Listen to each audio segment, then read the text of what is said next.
देखिए जो next question हमारा है 52 नंबर, क्या कह रहा है, किसी जल विद्युत गृह में विद्युत ऊर्जा में परिवर्तन होने वाली ऊर्जा कौन सी होती है। तो अब देखिए किसी जल विद्युत यानी कि जैसे कि पानी से जो बिजली बनता है ना, उसकी बात कर रहा है ये। तो वहाँ पर विद्युत ऊर्जा में परिवर्तन होने वाली ऊर्जा कौन सी होती है। तो वहाँ पे जो है गतिज ऊर्जा, मतलब देखते हैं कि वहाँ पे एक मतलब प्रोपेलर लगा हुआ रहता है जो नाचते रहता है, पानी जैसे जैसे उस पर गिरेगा, मतलब एक पंखी टाइप का रहता है। जैसे जैसे पानी उस पर जो क्या होता है गिरता है यहाँ तेज़ी से, तो ये नाचता है। अब ये नाचते रहेगा तो क्या कर रहा है, गति कर रहा है, तो यहाँ पे गतिज ऊर्जा हो रहा है। ठीक है, तो गतिज ऊर्जा इसका आंसर हो जाएगा। तो मतलब गतिज ऊर्जा वहाँ पे किस में बदल जाता है, विद्युत ऊर्जा में बदल जाता है। तो गतिज ऊर्जा इसका आंसर हो गया। नेक्स्ट क्वेश्चन, क्वेश्चन नंबर 53, क्या कह रहा है 53 नंबर में कि सबसे कम सीटें जीतने वाली पार्टी कौन सी है। यहाँ पे पार्टियाँ और जीती गई सीटें हैं। तो यहाँ पे पार्टी का नाम दे दिया है ABCD, और यहाँ पे दिया हुआ है भाई कितना कितना उसको सीट मिला है, कौन कितना जीता है। इसको अच्छे से समझिए। अब देखिए, अब इसमें से हमको बताना है कि कौन सी पार्टी जो है को मतलब सबसे मतलब कौन सी पार्टी को सबसे जो है कम वोट मिला है, वो हमको बताना है।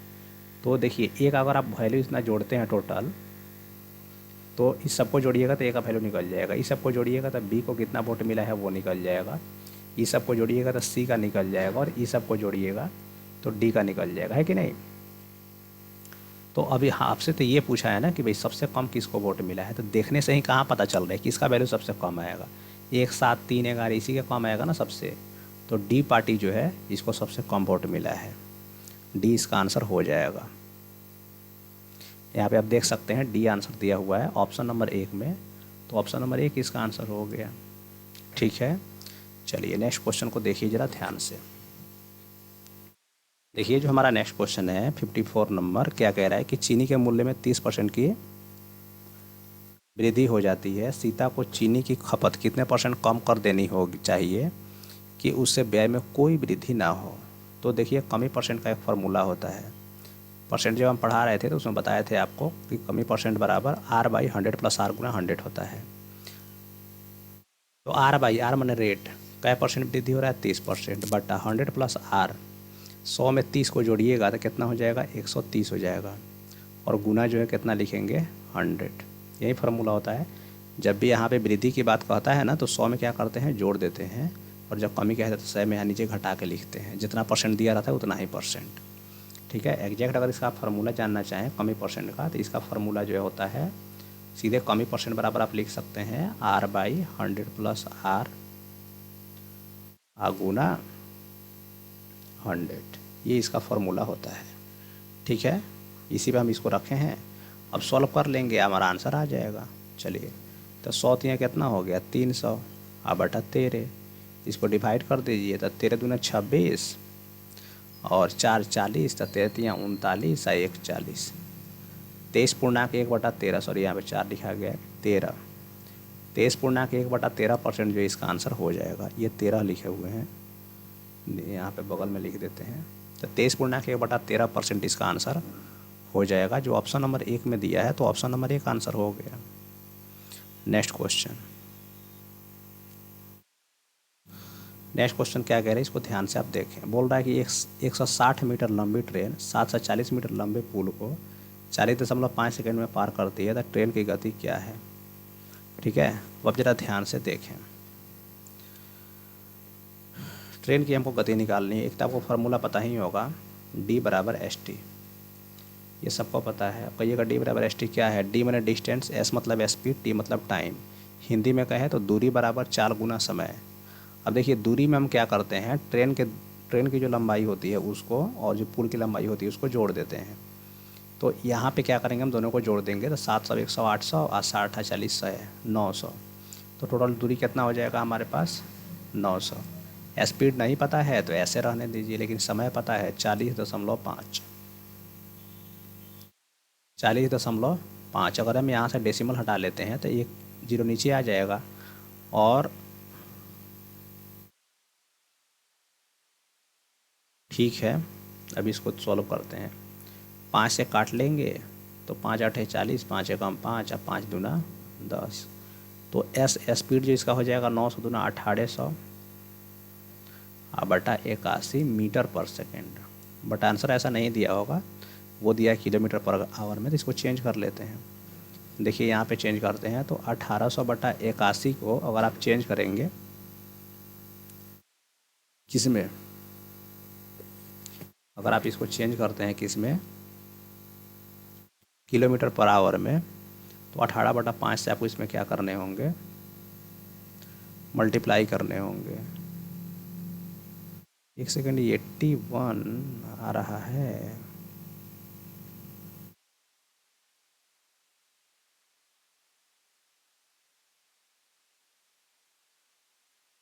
इसमें कुछ गलती लग रहा है। 5 से इसको कटा भी, ये 81 तक कहीं कटने वाला है नहीं। 327 होगा, फिर 9, अच्छा देखते हैं, 9 नवा 81 हो जाएगा, और ये 9 दूना 18 हो जाएगा, ये 9 दूना 18 हो जाएगा, और ये 5 से न, ठीक है, 5 चौका 20, 40, 40 दूना 80, हमको लगा नहीं कटने वाला है, 80। तो ये 80 किलोमीटर पर आवर जो है इसका स्पीड हो जाएगा। बिल्कुल ही सही आंसर है हमारा। हमको लगा है कुछ गलत हो रहा है, लेकिन गलत नहीं है, बिल्कुल ही सही है। तो इसका स्पीड जो हम निकाले हैं वो कितना आ गया, 80 किलोमीटर पर आवर आ गया। अगर इसका स्पीड जो है पूछता मीटर पर सेकेंड में, तो वो होता हमारा 1800 बटा 81 मीटर पर सेकेंड, बट पूछा है किलोमीटर पर आवर में, तो 80 किलोमीटर पर आवर इसका आंसर हो गया। चलिए नेक्स्ट क्वेश्चन को देख लेते हैं फटाफट। ये जो है आपका पूर्व धारणा का क्वेश्चन है, इसको ध्यान से देखें और समझें क्या कह रहा है, इसको ध्यान से देखिए। बोल रहा है, निठल्ला बैठा एक सरकारी कर्मचारी यह कहते हुए कि वह बहुत व्यस्त है और बहुत सा काम पड़ा हुआ है, आगंतुक के प्रमाण पत्रों को प्रमाणित करवाने के लिए 2 सप्ताह बाद आने के लिए कहता है। इसका मतलब क्या है, देखिए, निठल्ला बैठा मतलब खाली बैठा हुआ है सरकारी कर्मचारी, कहता है कि भी हम व्यस्त हैं, बहुत सारा काम पड़ा है, काम आपका भी नहीं होगा, 2 सप्ताह बाद आइए। मतलब क्या कर रहा है, उसको काम करने का मन नहीं है। सरकारी कर्मचारी आगंतुक की मदद करना चाहता है, नहीं मदद करना चाहता है, तभी तो टाल रहा है। सरकारी कर्मचारी आगंतुक से कुछ पाने की आशा रखता है, हाँ दे, इसलिए जो है ऐसा कर रहा है। तो 2 सही हो जाएगा, पूर्व धारणा 2 सही है, बट एक तो इसका बिल्कुल ही गलत है। इसका 2 आंसर हो जाएगा। आप यहाँ पे देख सकते हैं, केवल पूर्व धारणा 2 अंतर्निहित है, तो यही इसका आंसर हो जाएगा। ठीक है, चलिए आगे बढ़ते हैं। नेक्स्ट क्वेश्चन को जरा आप ध्यान से देखें और इसको समझें, बड़ा इंपॉर्टेंट क्वेश्चन है। बिंदुओं -5 और 7-3 वाले रेखाखंड को आंतरिक रूप से 3:1 के अनुपात में विभाजित करने वाले बिंदु के निर्देशांक क्या हैं।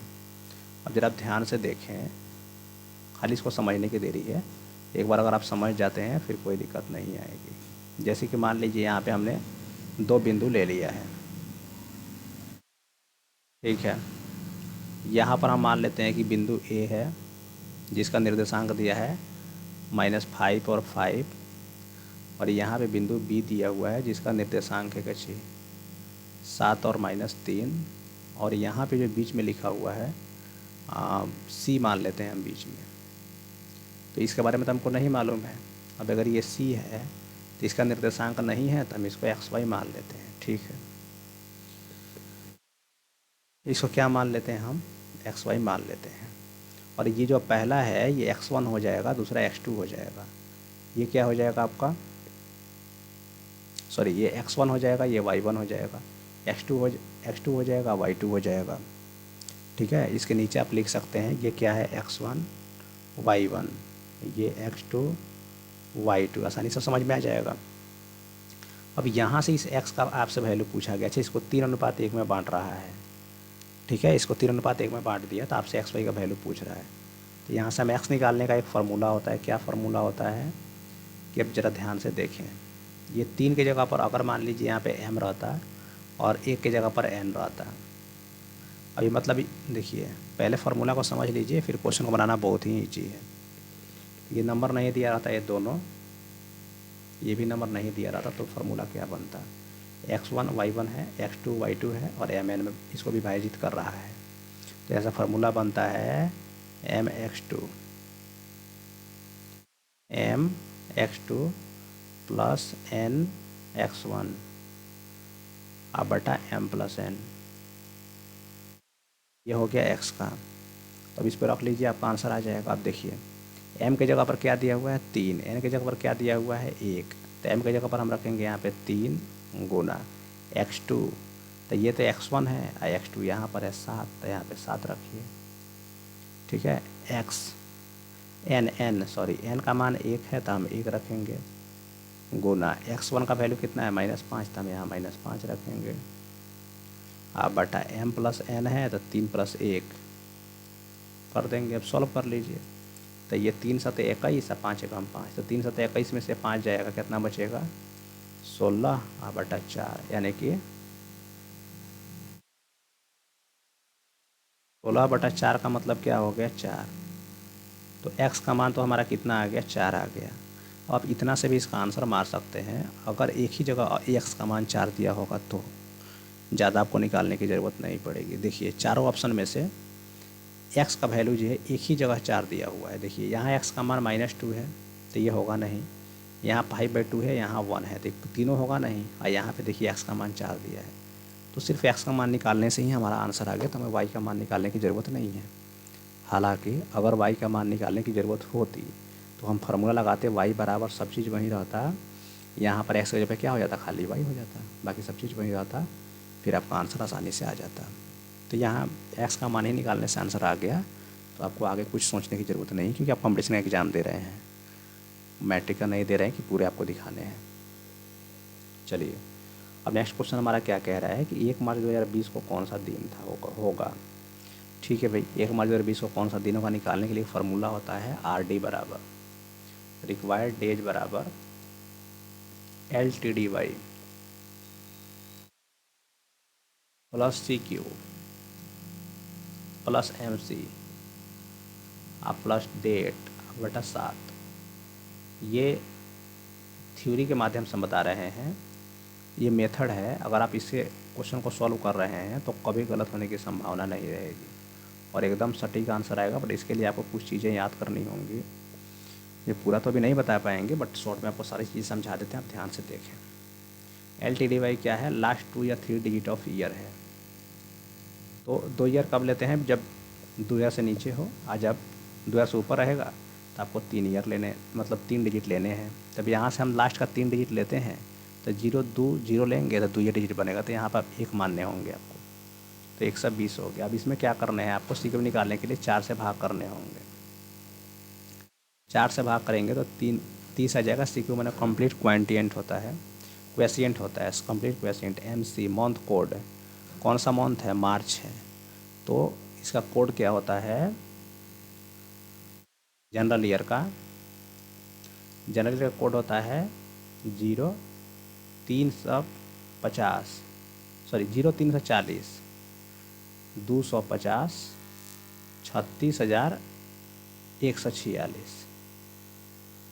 ये पूरा 12वां महीना आ गया। देखिए जनवरी, फरवरी, मार्च, अप्रैल, मई, जून, जुलाई, अगस्त, सितंबर, अक्टूबर, नवंबर, दिसंबर, ये जनरल ईयर का है। बट ये तो लीप ईयर है, तो लीप ईयर में खाली 0 की जगह पर 1 हो जाता है और 3 की जगह पर 4 हो जाता है, बाकी सेम चीज़ ऐसे ही रहता है। तो मार्च चाहिए हमको, तो मार्च में तो 0340 है, तो यहाँ पर भी 4 आएगा, तो मार्च का कोड क्या हो जाएगा, 4 हो जाएगा। डेट 1 मार्च है तो 1 और बटा 7 सॉल्व कीजिए, 120 और 30 50 और 5 55 बटा 155 बटा 7 आएगा। 7 से भाग कीजिएगा, 7 दूना 14, 7 दूना 14, रिमाइंडर कितना बचा 1, रिक्वायर्ड डेज कितना बचा 1। तो अगर रिक्वायर्ड डेज आपका 1 बचता है तो 1 पर क्या आएगा, सोमवार आएगा, सॉरी रविवार आएगा, क्योंकि सैटरडे 0 हो जाता है। जब सैटरडे 0 होता है तो रविवार 1, सोमवार 2, ऐसे चलता है, तो रविवार इसका आंसर हो जाएगा। इसको आप चाहें तो देख सकते हैं, आपको बता रहे हैं इसको प्रूफ के लिए आप जो है ये रीजनिंग का बुक है परफेक्ट वर्बल रीजनिंग जो अजय चौहान का है, जो चीज़ बताए हैं ये सारी की सारी चीज़ें उसमें दी हुई है। फार्मूला भी दिया हुआ है, ये जो डेज का कोड है ये भी दिया हुआ है, जो मंथ का कोड लिखे हैं ये भी दिया हुआ है। हमने आपको समझा दिया तो आप याद आसानी से इसको कर सकते हैं। ठीक है, इसका आंसर रविवार हो गया। इस फार्मूला पे कुछ किसी भी दिन को आप निकाल सकते हैं, आगे पीछे कुछ कोई दिक्कत नहीं होगा। चलिए नेक्स्ट क्वेश्चन क्या कह रहा है आपका, नेक्स्ट क्वेश्चन कह रहा है कि निम्नलिखित श्रृंखला में प्रश्न चिन्ह वाट का स्थान पर आने वाले अक्षर का चयन करें। अब देखिए ज़रा ध्यान से, तो यहाँ पे क्या है कि डी के बाद में जी लिख दिया है, मतलब 4 के बाद 7 लिख दिया है तो 3 बढ़ गया है। डी होता है 4 पर, जी होता है 7 पर, तो यहाँ पे 3 बढ़ गया है ना। 7 के बाद में 11 लिख दिया तो यहाँ पे 4 बढ़ गया, तो यहाँ पे क्या बढ़ेगा, 5 बढ़ेगा, तब ना यहाँ 6 बढ़ेगा जी। तो 4 और 3 7, मतलब डी 4 पर होता है तो 4 में 3 जोड़िएगा तो 7 पर जी आ गया। 7 में 4 जोड़े तो 11 आ गया, 11 में 4 5 जोड़िएगा तो 16 आ जाएगा। 16 मतलब पी, 16 मतलब पी। आज पी में जोड़िएगा 6 तो 16 6 22 भी आ जाएगा, बिल्कुल सही है। तो पी इसका आंसर हो जाएगा। ये तो बहुत ही ईजी क्वेश्चन था, इसको आप लोग कर सकते थे। चलिए अब नेक्स्ट क्वेश्चन को देखिए। चलिए इस क्वेश्चन को ध्यान से देखें, देखने में कठिन लग रहा है बट है नहीं। क्या कह रहा है, मेरे वर्तमान उम्र का 2/3 मेरे चचेरे भाई के उम्र के 3/4 के बराबर है। 3 वर्ष पहले मेरी उम्र मेरे चचेरे भाई की आज से 4 वर्ष बाद के उम्र के बराबर होगी। मेरी वर्तमान उम्र क्या है, देखिए इसको ध्यान से। अब मेरी वर्तमान उम्र, 2 आदमी हैं, एक मान लीजिए मैं हो गया, ठीक है, और कह रहा है कि चचेरा भाई है एक। तो अब हम मान लेते हैं अपनी वर्तमान उम्र को x और भाई के चचेरे भाई के वर्तमान उम्र को y, ठीक है, कोई दिक्कत नहीं है। चलिए कह रहा है कि मेरे वर्तमान उम्र का 2/3, यानी कि 2/3 मतलब 2/3, किसका, मेरे का, था मतलब x का मतलब गुना होता है तो 2x/3 लिख दिए हैं। अब मेरे वर्तमान उम्र का 2/3 मेरे चचेरे भाई के उम्र के 3/4 के बराबर है। इसका 3/4 मतलब 3/4 किसका, y का, तो y लिख दीजिए। कुछ कटने वाला है नहीं। यहाँ से हम क्या करते हैं, x या y किसी का मान निकाल सकते हैं। बट देखिएगा पूछा क्या है लास्ट में, बोल रहा है कि मेरी वर्तमान उम्र क्या है, मतलब x का मान निकालना है। तो अब x का मान निकालना है तो यहाँ से y का मान आप निकाल लीजिए। 3/4 जाकर उधर पलट जाएगा तो 4 से ऊपर गुना होगा, 3 से नीचे, तो 4 दूना 8 बटा 3 3 9 x, ये y का मान आपका निकल गया। अगला इक्वेशन एक और बनेगा, उसमें रख दीजिए, आंसर आ जाएगा। अगला इक्वेशन यहाँ से बन रहा है कि 3 वर्ष पहले मेरी उम्र, अब 3 वर्ष पहले, जैसे मान लीजिए आज हम x वर्ष के हैं तो 3 वर्ष पहले क्या होगा, x - 3। 3 वर्ष पहले जो मेरी उम्र है मेरे चचेरे भाई की आज से 4 वर्ष बाद के उम्र के बराबर होगी। y के 4 वर्ष बाद के उम्र के बराबर होगी, बराबर हो गया। तो यहाँ से हम क्या निकाल सकते हैं, y बराबर x माइनस, ये 3 है, आप ये अगर इन्हें माइनस में हो जाएगा तो 3 है 4 7 हो गया। अब हम क्या करेंगे, y की जगह पर किसका वैल्यू रख दें, x का। अब इसको रख के बस सॉल्व कर लेने हैं, आंसर आ जाएगा। y की जगह पर हम रख सकते हैं 8x/9, ये क्या है, = x - 7। ये 7 इधर जाएगा, वो ये उधर जाएगा। इसके बाद अब यहाँ सॉल्व करेंगे, थोड़ा सा जगह की कमी है। तो x - 8x/9 = 7। 9x में से 8x जाएगा, मतलब 9 में कम 9, LCM लेंगे तो 9x में से 8x जाएगा तो कितना बचेगा, x बटा 9 = 7। तो x = कितना हो गया, 9 से इधर भागा में उधर जाएगा तो गुना में, तो 9 × 7 = 63 है ना। तो x का मान कितना आ गया, 63। यानी कि मैं जो है कितने वर्ष का हूँ, फिलहाल 63 वर्ष का, क्वेश्चन के अनुसार। चलिए, और जिसका चचेरा भाई है उसको भी निकाल सकते हैं आप, कहीं भी x का मान रख दीजिए, y का मान निकाल लिएगा इक्वेशन में। नेक्स्ट क्वेश्चन क्या कह रहा है, 250 ग्राम का ऐसा विलयन जिसमें ग्लूकोज की मात्रा 5% हो, तैयार करने के लिए आवश्यक ग्लूकोज की मात्रा कितनी होगी। कुछ नहीं कह रहा है, कह रहा है कि भाई 250 ग्राम का विलयन है, विलयन माने घोल होता है, इसमें अगर 5% ग्लूकोज है तो उसकी मात्रा कितनी है, इसका 5% निकाल दीजिए, सिंपल सी बात है। 5 दूना 10 और 2 से 12.5, तो कितना हो जाएगा, 12.5 ग्राम हो जाएगा। तो 12.5 ग्राम इसका आंसर हो गया। नेक्स्ट क्वेश्चन देखिए, कह रहा है न्यूलैंड ने उस समय तक ज्ञात डैश तत्वों को अपने अष्टक वाली आवर्त सारणी में व्यवस्थित किया था, तो उस समय 56 तत्वों को उसने क्या किया था, व्यवस्थित कर दिया था। नेक्स्ट क्वेश्चन को देखिए, कथन निष्कर्ष वाला फिर से क्वेश्चन, इसको ध्यान से देखें क्या कह रहा है। एक्स को दीवार बनाने में कितना समय लगेगा, उसके लिए दो कथन दिए गए हैं। एक्स और वाई दोनों एक साथ मिलकर एक साथ दीवार को 8 दिन में बना सकते हैं, जरूरी है। एक्स को दीवार बनाने में वाई से 5 दिन अधिक समय लगते हैं, भी दोनों जरूरी है। दोनों ही क्या है, जरूरी है। एक इक्वेशन से सॉल्व हो भी नहीं करेगा वो। तो क्या आंसर दे रहा है इसका, 2 नंबर में दिए गए प्रश्न का उत्तर देने के लिए एक अकेला पर्याप्त है, जबकि 2 अकेला पर्याप्त नहीं है। नहीं, इसका आंसर गलत दिया है, ये आंसर नहीं होगा, एक वो से हो भी नहीं करेगा। एक इक्वेशन से आप 2 वेरिएबल का मान निकाल सकते हैं, नहीं निकाल सकते हैं, 2 की इक्वेशन चाहिए। हमें दिया है 2 को, तो दोनों को ज़रूरत पड़ेगा। तो इसका आंसर आएगा ऑप्शन नंबर 4। में गलत आंसर दे दिया गया है, कोई दिक्कत नहीं है, इसका आंसर 4 आएगा। चलिए, इसमें बनाना नहीं है, खाली समझना था कि कितने दोनों की ज़रूरत पड़ेगी या फिर एक की, दोनों की ज़रूरत पड़ेगी। नेक्स्ट है, एंडीज पर्वत श्रृंखला किस महाद्वीप में स्थित है। तो ये कहाँ आता है जी, एंडीज पर्वत श्रृंखला साउथ अफ्रीका में आता है। साउथ अफ्रीका या साउथ अमेरिका, साउथ अमेरिका में आता है, साउथ अमेरिका में आता है। यहाँ पे दिया हुआ है दक्षिण America, option number 3 answer. Next question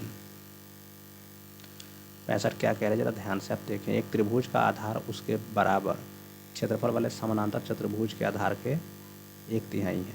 समानांतर चतुर्भुज के साथ त्रिभुज की संगत ऊंचाई का अनुपात क्या होगा। देखिए, अब त्रिभुज का क्षेत्रफल जो है समानांतर चतुर्भुज के क्षेत्रफल का बराबर है, तो त्रिभुज का क्षेत्रफल क्या होता है, 1/2 गुना आधार गुना ऊंचाई, यही होता है ना। और इसके लिए क्या कह रहा है कि जो इसका आधार है ना त्रिभुज का, वो क्या है, इस समानांतर चतुर्भुज का 1/3 है। मतलब अगर ये b है तो वो 3b हो जाएगा। तो समानांतर चतुर्भुज का क्षेत्रफल क्या होता है, आधार गुना ऊंचाई, तो इसका आधार 3b लेंगे और ऊंचाई, अब h1/h2 निकाल लेते हैं।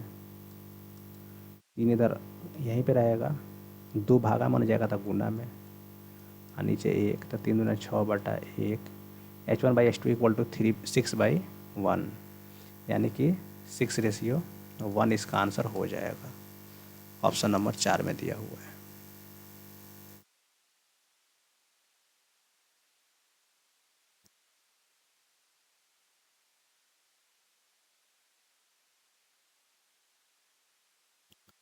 इस भिन्न को 4/3 में जोड़ने पर 3 प्राप्त होगा। 4/3 में क्या जोड़ दें कि 3 प्राप्त हो जाए। तो मान लीजिए कि हमने x/y भिन्न जोड़ दिया, ठीक है, x/y का मान निकाल लीजिए। 4/3 प्लस में उधर जाएगा तो माइनस में, तो x/y इक्वल टू 3 - 4/3, तो 3 3 9, तो 4 गया 5, 5/3 आंसर होगा। भाग कीजिएगा तो 3 एकम 3 और 2 5, 1/2/3, ऑप्शन नंबर 3। नेक्स्ट क्वेश्चन,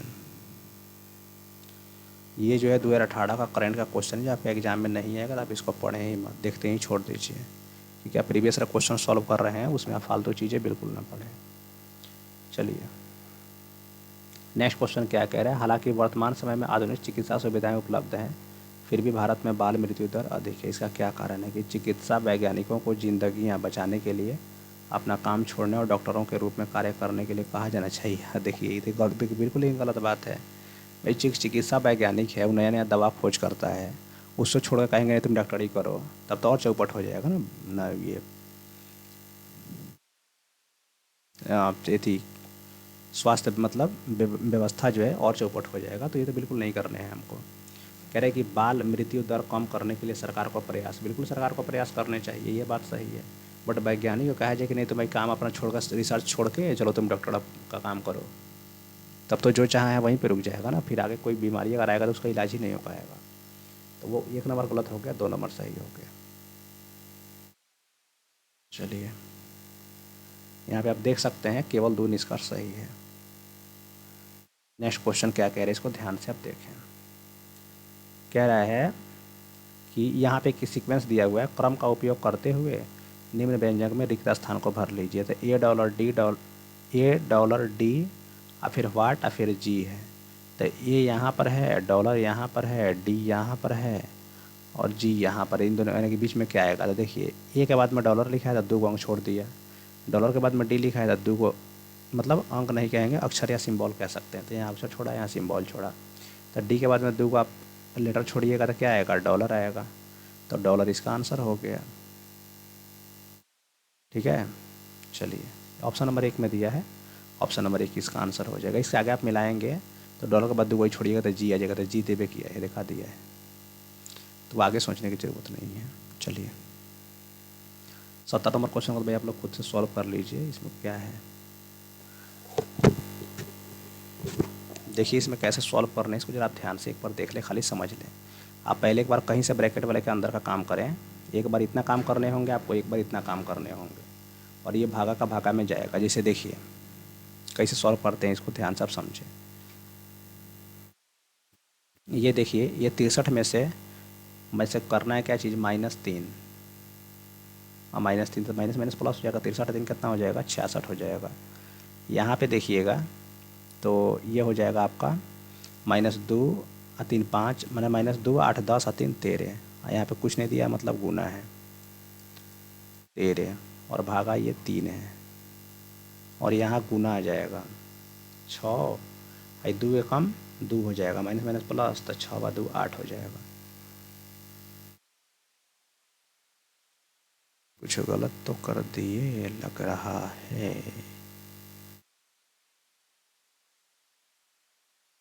63 है, 3 66 है और ये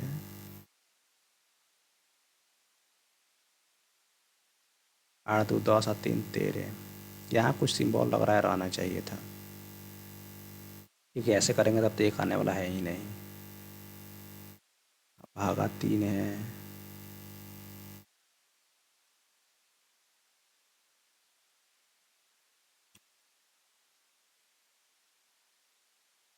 भागा गुना में कन्वर्ट करते हैं। मान लीजिए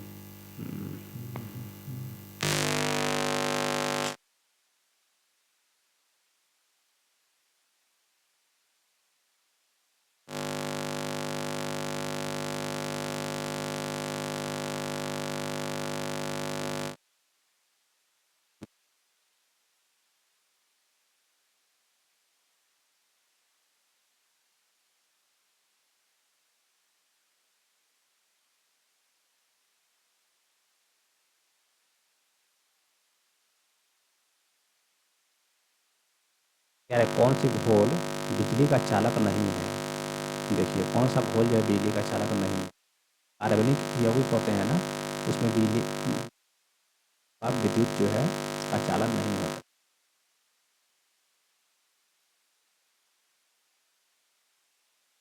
पास नहीं कर सकती है। इसलिए इसका आंसर रीजन था, वो आपको समझा दिया। नेक्स्ट क्वेश्चन क्या कह रहा है कि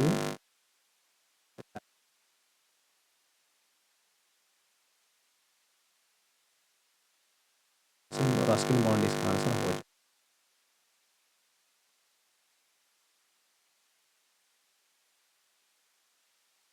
एक कोड में यदि इतना को इतना लिखा जाता है तो इसी कोड में इतना को कैसे लिखें, सिर्फ ध्यान से क्या नियम लगा है।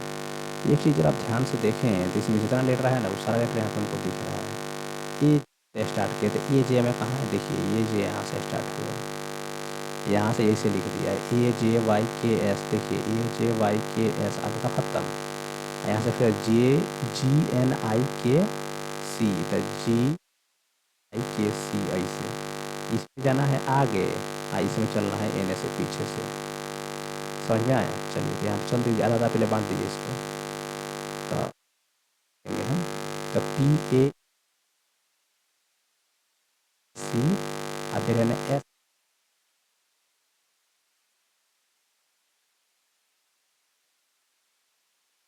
ऐसा नहीं कि हम आंसर देख के बता रहे हैं, हमने आपको पूरा रीजन समझा दिया कि कैसे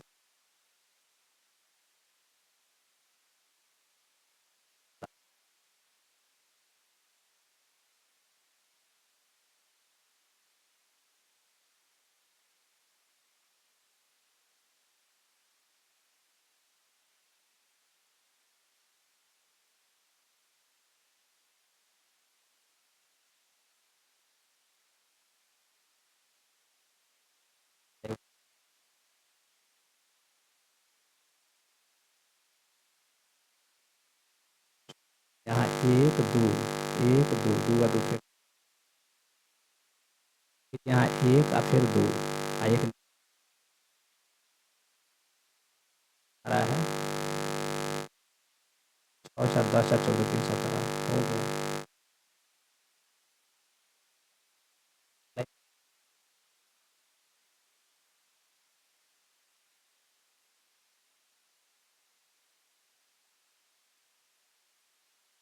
वसा का पूर्ण पाचन कहाँ पर होता है? तो कार्बोहाइड्रेट, प्रोटीन और वसा का पूर्ण पाचन जो है, ऑप्शन नंबर 3 इसका आंसर हो जाएगा छोटा।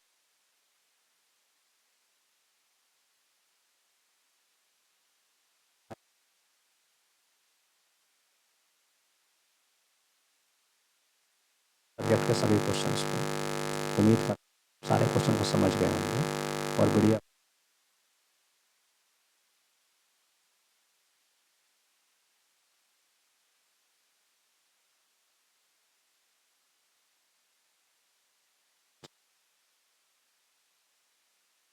कर दीजिए। मिलते हैं आपसे नेक्स्ट वीडियो में। Thank you.